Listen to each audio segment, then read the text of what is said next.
దేవ స్తోత్రం. హలో మీ నామం, దేవుని నామం స్తోత్రం. మీ అందరూ వందనాలు. దేవుని మాటలు ఇందాం సర్దిగా కలిసి. రాజుల గ్రంథం 8వ అధ్యాయం 7వ మాటలో ఎలీసా దమస్కుకు వచ్చిన కాలమున సిరియా రాజు అయిన బెన్హదాదు రోగి ఉండి దైవజనుడి వద్దకు పంపాడు. ఒక ఆయన్ని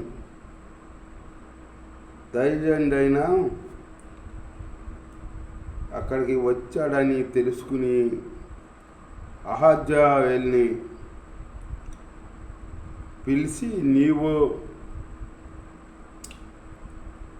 వెళ్ళి ఒక వ్యాధి వచ్చింది మా రాజుగారికి, ఆ వ్యాధి నయమయ్యి బ్రతుకుతాడా, నయమైపోద్దా అని దైవజనుని ఎలీసా గారిని తెలుసుకుని యెహోవా వద్ద విచారణ చేసి చెప్పమను చెబుతాడు ఆయన అని పంపేయడమాట. ఆహాజ్య వెళ్ళాడు. వెళ్ళి ఎలీసా గారి దగ్గరికి వెళ్ళి, ఎలీసా గారు, మా రాజు సిరియా రాజు రోగై ఉన్నాడు, బెన్హదదు, ఆయన మంచి దిగుతాడా, నయమవుద్దా, వ్యాధి నయమవుద్దా తెలుసుకుని మిమ్మల్ని అడుగురామన్నాడు అని చెప్పాడు. చెబితేను ఎలీసా అన్నాడు, నిశ్చయంగా ఆయన బాగవుతాడని చెప్పు అని చెప్పాడన్నమాట. దేవుని స్తోత్రం. హల్లెలూయా అని చెప్పేటప్పటికి వచ్చి చెప్పి ఎలీసా కన్నీళ్ళు విడుతున్నాడు అన్నమాట. కన్నీళ్ళు విడుతుంటే, ఏంటి కన్నీళ్ళు విడుతున్నారో అని అహజ్యా అడిగాడు. అడిగితే, నీవు ఇశ్రాయేలు ప్రజల్ని హింసిస్తావు, బాధ పెడతావు, వాళ్ళ పిల్లల్ని బండకేసి కొడతావు, గర్భిణీ స్త్రీల్ని కడుపులు చింపుతావు, నువ్వు చేసే ఘోరమైన పాపాల గురించి ఆలోచించి కన్నీరు విడుస్తున్నాను అన్నాడు. అంటే ఆయనకి ఎట్లా తెలిసింది? దేవుడు తెలియపరిచాడు ఆయనకి. ప్రవర్త అంటే ఏంటి మరి? దేవుడు తెలియపరుస్తాడు ప్రవర్తకే. తెలియపరిచేటప్పటికి దాని గురించి ప్రార్థన చేస్తాడా, అలా చెబుతాడు అని చెప్పి దేవుడు ప్రవర్త తెలియపరుస్తాడనమాట. అందుకే మన ప్రవర్తన కాడ తక్కువ చూపకూడదు, ప్రవర్తన కాడ గౌరవించాలి, దైవశాఖను కాడ గౌరవించాలి. వాళ్ళు దేవుడిని అనుసరించి జీవించుకునే వాళ్ళు. దేవుడు వాళ్ళ ద్వారా కార్యాలు చేస్తాడు మనకి అని చెప్పాడన్నమాట. చెప్తేను అహజ్యా అన్నాడు, నేనెంత, నా జీవితం ఎంత, నా బ్రతికెంత, నేను ఎట్లా శాతమేంటి, నేను జనులు బాధపడతామేంటి, నేను గర్భిణీని కడుపులు చింపుతామేంటి, పిల్లల్ని బడ్డకేసి కొడతామేంటి అని అంటాడు. నేనెంత అట్లా చేస్తాను, ఎంతటి వాడిని అంటే, అప్పుడు అంటాడు, నీవు రాజు అవుతావు, అప్పుడు పని చేస్తావు నువ్వు అని చెబుతాడన్నమాట. చెబితే సరే అని అహజ్యా వెళ్ళిపోయి అక్కడ బెన్హదదు అడుగుతాడు కదా రాజు, వెళ్ళావా ప్రవక్త దగ్గరికి, ఏం చెప్పాడో అని అడిగాడు. అడిగితేను వెళ్ళాను, నువ్వు నిశ్చయంగా బ్రతుకుతావని చెప్పాడా, నయమాబుద్ధి అని చెప్పాడా అన్నాడు. అని యాహాజు ఏం చేశాడు, మొత్తక గుడ్డ, ఒక మొత్తక గుడ్డ అంటే తీసుకుని దాన్ని తడిపి బెన్హదద్ మీద కప్పాడనమాట. కప్పేటప్పటికి ఆయన ఊపిరాడక చచ్చిపోయాడనమాట. చచ్చిపోయేటప్పటికి ఆయనకి బదులుగా ఈయన రాజు అయ్యాడు. బెన్హదద్కి బదులుగా యాహాజు రాజు అయ్యాడనమాట. రాజు అయ్యి పరిపాలిస్తున్నాడు అనమాట. పరిపాలించి అప్పుడు ఈయన ఈ పనిలో అప్పుడు చేస్తాడని ఎలీషా గమనించి చెప్పాడనమాట. ఇతను రాజు అవుతాడని తెలుసు ఎలీషాకి, ఇట్లాంటి పనులు చేస్తాడని తెలుసు. అందుకే అప్పుడు కన్నీరు విడిచాడనమాట ఎలీషా. కన్నీరు విడిచి అప్పుడు చెప్పాడనమాట. అప్పుడు దేవుడు ప్రవక్తకు తెలియపరుస్తాడనమాట. ఇదైంది తెలియపరుస్తాడు. ప్రవర్తకు తెలియపరచకుండా దేవుణ్ణి నమ్మని బిడ్డలకే తెలియపరుస్తాడనమాట. అన్నాడు, సొదొమ గొమొర్రా పట్టణాలని నాశనం చేయాలంటే అబ్రాహాము తెలియపరిచాడా లేదా? తెలియపరిచాడు కదా. నేను ఇట్లా సొదొమ గొమొర్రా పట్టణాలను నాశనం చేయబోతున్నాను, నా బిడ్డ అయిన అబ్రాహాముకి నేను తెలియకూడదా, నా సేవకుడైన అబ్రాహాముకి నేను తెలియపరచకుండా ఉంటానా అని చెప్పి అబ్రాహాముకి తెలియపరిచినట్టు అక్కడ ఉంది.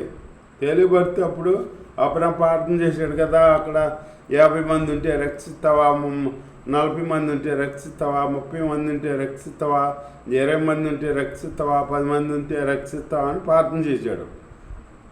అక్కడ 10 మంది కాడా లేరు అక్కడ. అట్లా జరిగింది. అట్లాగే ప్రవక్తలకే దేవుడు తెలియపరుస్తాడనమాట. అందుకని మనం ప్రవర్తనలు కానీ దైవసేవలను కానీ మనం తక్కువ చేసి మాట్లాడకూడదు. వాళ్ళని గౌరవించాలి. వాళ్ళ గౌరవం వాళ్ళదే. వాళ్ళు వేసేసారని అంటాక మనం ఎంతటోలో మనం అనకూడదు. మన శిక్ష తెచ్చుకోవాలి. అంతేగాని అది దేవుడి తీర్పు. వాళ్ళు జాగ్రత్తగా ఉంటారు మనకంటే, వాళ్ళు జాగ్రత్తగా ఉంటారు. ఎందుకంటే మనకి ఒకే తీర్పు, అలాగే 2 తీర్పులు. వాళ్ళు ఎంతో జాగ్రత్తగా ఉంటారు, ప్రార్థన చేస్తూ ప్రార్థన పరులుగా ఉంటారు వాళ్ళు. మనమే ఇంకా చెయ్యము. అయ్యని అని ఆ పని వేసాము, పని చేసామని బతికిచ్చేసి ప్రార్థన చెయ్యి.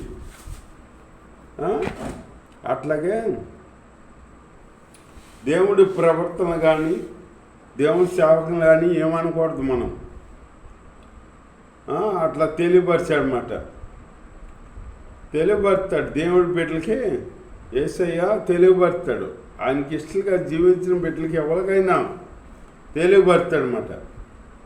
మనం ఆయనకి ఇష్టలుగా మనమేమో అయ్యాని ఇయ్యాని పని పాటలని చూసుకుంటూ దేవుణ్ణి పట్టించుకుంటలా, దేవుడి టైము పాటిస్తలా, దేవుడి కార్యాలు వెనక చేస్తున్నాం, మన కార్యాలు ముందు చేసుకుంటున్నాం అన్నమాట.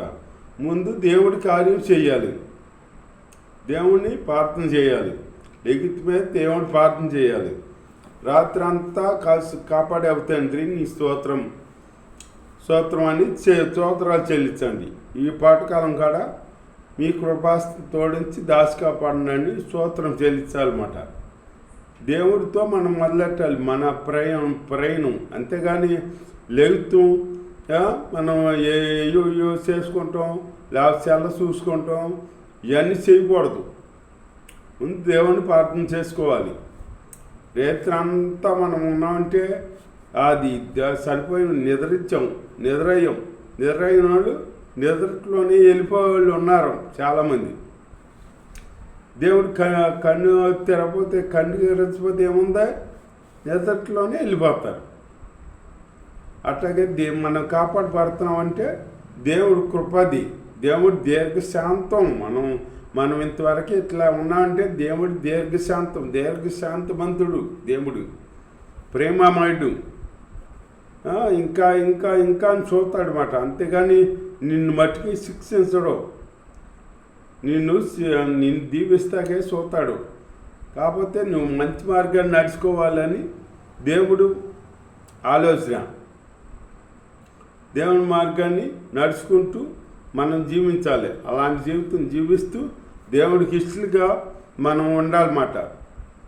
ఇష్టలుగా ఉండి ఇష్టలుగా జీవించుకుంటూ దేవుని నామాన్ని గణపరుచుకోవాలి. భక్తులు ఎందరో ఉన్నారు. మరి దానియేలు ఉన్నాడా, ముమ్మారు ప్రార్థన చేసి ఆయనకి భక్తిగా జీవించుకున్నాడు కాబట్టి సింహాల బోన్లో వేసినా కానీ దానియేలు రక్షించాడు అన్నమాట. దానియేలు రక్షించాడంటే ఏంటి?